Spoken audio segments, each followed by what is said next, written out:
زموږ د نن موضوع دی نظم څه ته وایي. صحیح دی؟ نظم څه ته وایي؟ د شاعري یو قسم که څه داسې وګورو دا توری نه دی، نظم نون زوا او میم دا دوې معنی لري. په لغت کې نظم و ترتیب ته وایي. صحیح دی؟ ترتیب پیژنئ، په هر شي کې چې ترتیب وي برابري وي دغه نظم ویل کیږي. یعنی په موږ کې نظم موجود دی. زما دا توری د لغت په معنا واخیستی ښه مطلب مسسو، یعنی په موږ کې ترتیب موجود دی، په موږ کې یو ډیسپلین سته. په چا کې ډیسپلین نسته موږ ورته وایو چې په تاسو کې یو نظم هم نسته. صحیح دی؟ دا نظم اوس تاسو مه هېروئ، دا په لغت کې دی. دغه لغت بیا د خلکو په کار سوی دی، بل ځای کار ځینې اخیستی دی. نو په اصطلاح کې د شاعرۍ هغه کلام یا د خلکو له خولې ادا سوی هغه خبرې چې هغه وزن سوي وي. منظوم کلام، موزون کلام، یعنی وزن سوي خبرې او نظم سوي خبرې. دا منظوم لفظ په خپله له نظمه وتلی دی، مفعولي حالت دی. که چیرې تاسو په ګرامر وپوهېږئ نو نظم چې ته مفعول کې دا به منظوم لفظ ځینې ووځي ښه، یعنی هغه شی چې منظوم سوی وي، نظم سوی وي. دا مفعولي حالت دا معنا ورکوي چې کار ورباندې سوی، اوبجکټیو کیس. صحیح دی؟ نو په لغت کې د نظم معنا ترتیب ده.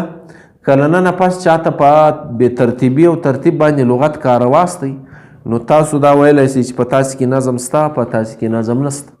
دا جمله غلطه نه ده. دا نه موږ نظم و ضبط برابر کوي.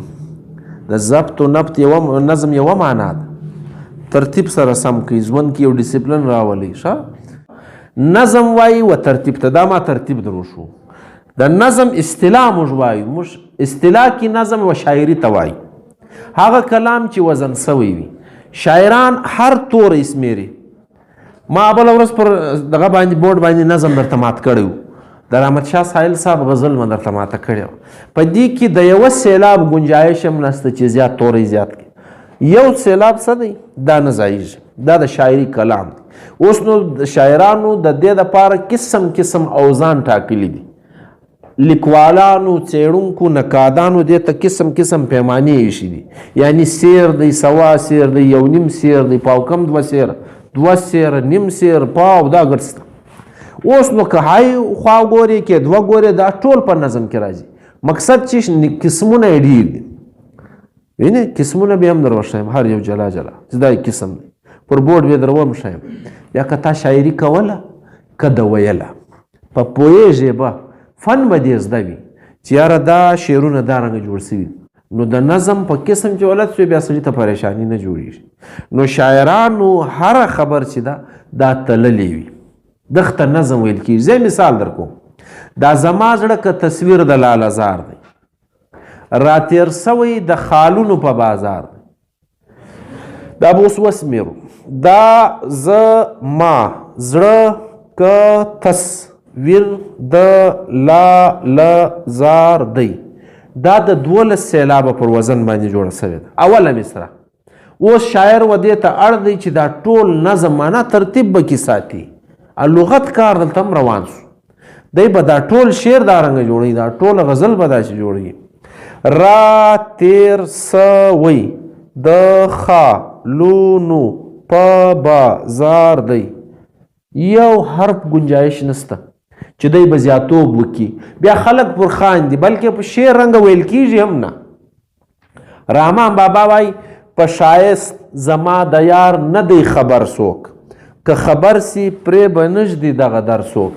په شایست زما د یار نه دی خبر څوک. پر 12 ختم سو. که خبر سی پرې به نږدې دغه در څوک. سوال هم نه پیدا کېږي چې یو ټکی زیات سي. صحیح دي؟ دا سیلابي شعرونه دي. نو د پښتو اوزان چې دي د شاعري هغه په اکثره زموږ لهجې چې دي هغه پر اوزانو کې په سیلاب ولاړې دي.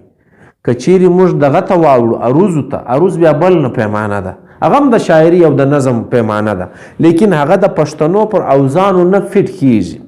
په هغو کې دروند توری چې دی بیا وزن یې زیاتېږي او دال چې دی دا په یوه سیلاب شمیرل کیږي، لیکن په عروضو کې د دروند توري وزن دغه نه پاتېږي.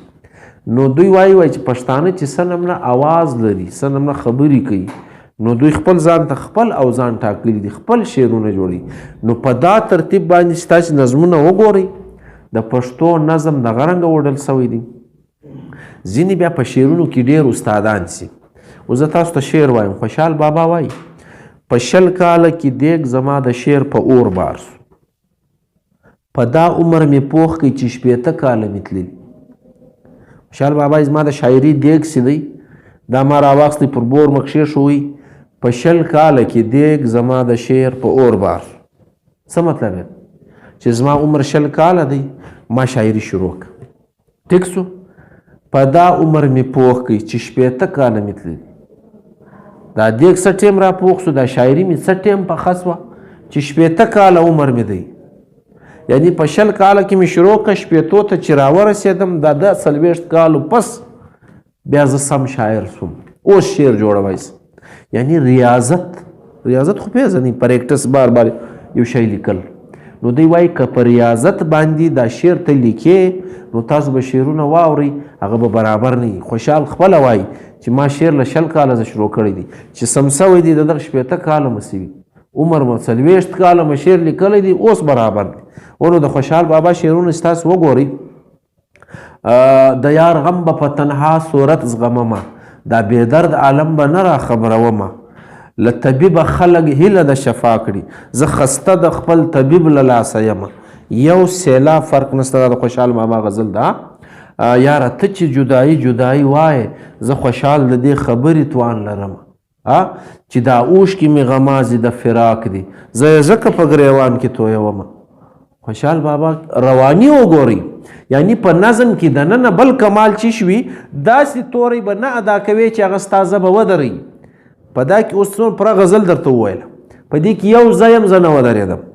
اینې که چیرې تا داسې ګران توری ور واچاو نو هغه سړی درئي، رواني خرابوي. دا هم د نظم په تعریف کې نه راځي، دا په عیب کې ګڼل کېږي. دا زما زړه که تصویر د لالهزار دی، را تیر سوی د خالونو په بازار دی. زه باران د کاڼو هم وزلی نه وم، چې پرېمړ سوم دا د چا د ګل ګزار دی. یو ځای زه درېږم، یو ځای زما ژبه ته رکاوټ راځي نه راځي. دا د نظم تعریف دی، دا به ته خامخا کې ساتې. ستا جبین او پر جبین د زلفو لوبي، ستا په مخ کې چرته دام او چرته دار دی. روغ د داسې تماشو کله جوګوي، محبت د لیونو خلکو روزګار دی. صحیح دی؟ ستا د یاد دولت یې ډیر دی جمع کړی، سایل اوس هغه سایل نه دی، مالدار دی. ګورئ دا رواني پکې راله، دا په خپله غزل ده. غزل د نظم قسم دی. نو په دې کې به شاعر خامخا رواني ساتي، د وزن خیال به ساتي، د تورو شایست به ساتي. بیا د شعرونه چې دي هغه لوړیږي. ګورم دنیا ته څوک کعبه او څوک بوتان جوړوي، غلطه پوهه له سړي څخه شیطان جوړوي. ځوان ته پکار دی چې د خپل وطن کارونه وکړي، نجونې او پیغلې سینګارونه کوي ځان جوړوي. سینګار د چا کار؟ ډېر تفاوت دی په انسان کې د معنا په لحاظ. واړه مشغول دي، ځینې ځان ځینې جهان جوړوي. دنیا ګره لګیا ده، څوک ځان جوړوي څوک جهان جوړوي. چې چا جهان جوړ کړی دی ژوندي به هغه خلک دي. دا ګورئ دا نظم دی، دا رواني لري چې انساني فکر پیدا شي په مغزو کې د چا، هغه لګیا دي په دنیا کې انسانان جوړوي. دا ته وایي شعرونه، دا ته وایي نظم، دا ته وایي ترتیب. دا اوس چی دی په نظم کې د نن بیا شاعر څه کار کوي؟ کله غزل جوړي، کله رباعي جوړي، کله مثنوي جوړي. پارون مې درته ویلي کله بدل جوړي، کله بګتۍ جوړي. ساده عام شاعران دا ګرد په یو ترتیب لګیایي، دا ګرد په یو نظم لګیایي. سوال هم نه پیدا کېږي چې هغه ته ما ورته شعر یا نظم ووایي چې په هغه کې د ترتیب نه وي. سوال هم نه پیدا کېږي چې په هغه کې د شایست نه وي، بیر دې نه وي، و هغه ته د خلق شعر ووایي، و هغه ته د خلق نظم ووایي. ځینې خلق بیا قصیده لیکي، ځینې خلق مثنوي لیکي، ځینې خلق رباعي لیکي، ځینې خلق مستزاد لیکي. ځینې خلک ترکیب بند لیکي، ځینې خلک ترجیب بند لیکي، بیا مربع، مثلث، مخمس، مسدس، مسمن، معشر، دا ګرد د نظم قسمونه دي. ځینې بیا هغه لیکي. د دې څه مقصد دی؟ پخوا به د شاعرانو دا قاعده وه چې غزل به لیکله، نظم به لیکلی، نو د نورو شاعرانو به اعتراض دا و چې یاره دا ډېر کمزوری شاعر دی، صرف غزل لیکي. دا ډېر کمزوری شاعر دی، صرف نظم لیکي، مکفا نظم لیکي، دا په معرا نظم کې ناکامه دی. نو شاعر به د دغه خبرې د مخنیوي دپاره د نظم په هر صنف کې ټرای وکړه چې دا یې معرا نظم جوړ کړی، دا یې مکفا جوړ کړی، دا یې ترکیب بند جوړ کړی، دا یې ترجیح، بیا له اوله سره تر پایه رباعیانې به ولیکې. تر ټولو زیاتو رباعیانې په پښتو ادب کې ارزاني خشکي او خوشحال بابا لیکلي، په زراو رباعیانې لیکلي. د دې څه مطلب دی؟ خوشحال بابا غزلې هم هغه پخې غزلې دي. نو دوی و تا ته در ښکاره کوي چې زه په شعر کې دا صنف کې هم کار کوم. نو دا د نظم ترتیب چې دی دا صرف په یوه لاره نه یم روان، بلکې زما هر ترتیب چې په نظم کې کم قسمونه یادېږي زه په هر یوه کې استاد یم. خوشحال بابا که څوک خبر سي د خط له خونده، قلم به نږدې پر حرف بې بنده، شماره د نورو حرفونو څو کړم چې یو الف دی په درې بنده. دا رباعي ده، دا صرف څلور لاینه وي. او دا څنګه اوزان ګور د نظم رنګ مې نه درته ویله، دا نور غزل د رباعي اوزان ادایګي دا جلا ده. یعنی دا د هغه تصویر د لالهزار دی، دا رنګه شاعر ویلی نشي. ما ورته په بدله کې نشو ویلی، په موسیقي کې نشو. د دغه بیا بیر جلا دی. ګورئ اوس یې څنګه وایم، که څوک خبر سي د خط له خونده، اوس یې زه دا رنګ دا زما زړه که تصویر د لالهزار دی. ګوره دلته څونې کشکل توري رباعي نه کشیږي. دا بیر ته وګورئ، دا استادي ته وګورئ، هغه رنګه ټیټ به روان وي، هغه رنګه به کشوي، کښته به کشوي، پرته نه. نو دا د شاعري د نظم ترتیب دی. شاعر چې سنم له لګیا سي تا به چور وران کار به ودان ګڼې دلته که اوسېږې ته، تور به سپین شیان ګڼې دلته که اوسېږې ته، ورځې ته به شپه وایه چا که ورته شپه ویل، مځکه به اسمان ګڼې دلته که اوسېږې ته. تور به سپین شیان الټه کیسه روانه ده که نه ده؟ اوس د شاعر دا ګډ شیان ویني و تا ته یو شی ایښی دی. وایي په تعلیم به یو څوک پوه په زیر زور کړي، بې هنره به صاحب د کم هنر کړي، ورپه سر به کړي خولۍ د پوهېدون ته، باور نه کړم چې بدل ماغزه د سر کړي. دا وګورئ، دا نظم، دا پیغام وګورئ. و سړي ته به ته څونې خبرې وکړې، بې هنره سړی نه سړی کېږي. دا د هوښیارۍ خولۍ چې پر سر ورکښېږدې، ماغزه به یې څه سره بیا څه کوي؟ ماغزه خو هغه د غوایه ماغزه دي، نو ماغزه خو نه بدلیږي. اوس نو راسو په ننوځو په نظم باندې. په نظم کې چې مصره څونې کښېښول سوه، بیا د شاعر مجبوریانې راځي. یوه مجبوري دا راځي دی کله کله پر آخري توري باندې کافیه تړي. لار، په لار کې لام دی، الف ده، ری ده، پر لارې دا شعر ختم کوي، دا مصره یې ختم کوي. نو دوی کوشش کوي چې هر توری چې دی بیا پر ری ختموي، تر هغه له مخه به الف راولي. یعنې پلار، کار، بازار، دغه کافیې وایي. دا یو رنګه تور باندې چې درېږي، اواز یو رنګه پیدا کوي. دا په نظم کې دننه بیا شاعر خامخا کوي. ځینې شاعران صرف کافیه وړي، ځینې بیا په نظم کې دننه شاعران راولاړ سي ردیف هم کښېږدي. ردیف لفظي معنا په آس باندې یو سړی سپور دی، د شا له خوا بل ورسره کښېنست، دا دویم سړي ته ردیف ویل کېږي. پر سکوټر یو ماما ناست دی، د شا له خوا بل سړی واخیست، دا دویم سړي ته ردیف ویل کېږي. نو په شاعري کې دغه معنا راخیستل سوې ده. په نظم کې چې کله ته کافیه کښېږدې، له شا له خوا بل توری ورسره کښېږدې، او دا بار بار راځي. بازار دی، کار دی، پلار دی، سرکار دی، دا دی هر وار را روان دی. دا دی چې دی دا په نظم کې د ردیف په نامه یادېږي. دا په غزل کې هم راځي، په نظم کې هم راځي. اوس نو شاعر دا کار روان کړي. د شاعر بیا دا کار دی کله کله دا دوه لاینه داسې جوړوي، صرف دوه، کله دوه لاندې بیا نور ورسره جوړوي، کله بیا دلته دوه نور، دا شپږ، کله بیا دلته دوه نور جوړوي.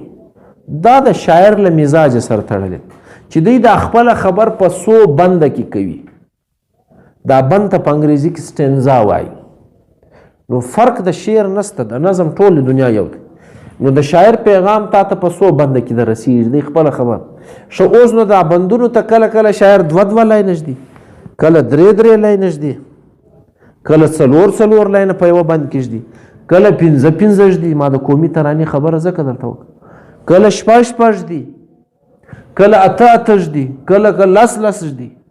دا د شاعر له مزاج سره کار لري. بیا نو تاسو چې څونې شاعر پوخ استاد وي، څونې چې په ولدېږئ، د هغه شعرونو حیثیت به در معلومیږي. کله چې تاسو د یو دیوان خاوند شاعر خلاص کړئ نو هغه به اوله ور غزلې وي، بیا به نظمونه وي، بیا به په هغه کې رباعیانې وي، بیا به دا مثنویانې وي. د دې صف دغه و پخوا دا روش روان دی. بس شاعر به ضرور دا شی ښکاره کاوه چې زه د خپل ځان په نظم کې هغه رنګه ښایسته ودروم. اوس دا شی نسته. کریم عامر شاعر دی، صرف غزل لیکي، دا نور نظمونه ګسه لیکي نه. ټیک سو، کریم عامر یو شاعر دی خالی نظمونه لیکي، غزل یې ګسه لیکلی نه ده. نو دا عیب چې دی دا اوس خلک نه ورته ګوري، لیکن دغته وایي طب آزمایی. فلاں نے شاعری کے فلاں اوزان میں یا اصناف شعر میں خوب طب آزمائی کی ہے. د دې دا معنا ده. اوس وپوهېداست کم په اردو کې وویل هم he followed all the directions of poetry in his poem. دا دغه خبره زموږ مقصد چې شي موږ هغه د شعر ژبه چې مو زده کړې ده تر تا یې در رسوم. بس کالي مو تور ور اغوستي دي، سره مو ور اغوستي، شنه مو ور اغوستي. نظم تر تا در رسول دي او پیغام پکې اچول دي، خبره ښایسته کول دي. بیا زیاته ستا کار دی چې په کم نظم. نو د انسانانو دغه مزاج چې دی دا تر د عامو خلکو لوړ دی. د نظم ژبه چې ده دا تر نثر خوږه ده. بل مثال یې در کوم. یو سړی پر سټیج باندې تاسو ته شروع دی، غږیږي په هغه کې دونې اثر نسته لکه هغه خبر چې بیا دی په شعر کې منظومه درته وکړي. دی چې دا ترنم د ځان کوي د دغه تر دا تقریر ډېر اثر وي. صحبه ده. نو د نظم تعریف دا دی چې ته نظم خپلې خبرې دونې خوږې که چې د بل په مغزو باندې اثر وکړي. د عام خبرې دونې اثر نه لري لکه نظم چې لري. اوس نو په نظم کې دننه ما در ټول ستا کم رنګ ورکړی هغه صحیح دی، لیکن ستا پیغام چې شوي هغه بل ته رسول وي، د هغه پوهول وي او د هغه د معاشرې د بهبود دپاره ته یو سوچ لري، یو نظر لري. ځکه دا مولانا رومي دونې غټه مصنوي لیکلې ده، یوه مصنوي ده، لیکن له دغه ځای کتاب شروع دی تر هغه سره دونې غټه مصنوي ده، په زراو شعرونه پکښې دا یوه مصنوي دغته نظم وایي. نو دا یو نظم ده لیکلی دی، لیکن په دې کې په زراو شعرونه راغلي، د ژوند هر شی کې بیان کړی، لیکن دا مصنوي. د نظم یو قسم دی. د نظم چې کوم قسمونه دي انشاءالله دا به سبا در ښایم، یو به در وښایم، بیا تاسو پوهېږئ، ستاسو پېژندنه پوهېږي. که د نظم په اړه یو سوال یو پوښتنه په ذهن کې لرئ وایه کاست.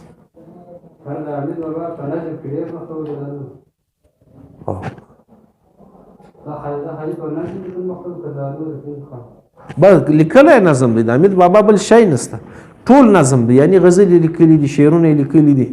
وینې نو په کوم تعریف کې چې نظم راځي په پښتو ادب کې چې کومه رنګیني وړاندې کېږي د شعر هغه صرف حمید بابا دی. بله پوښتنه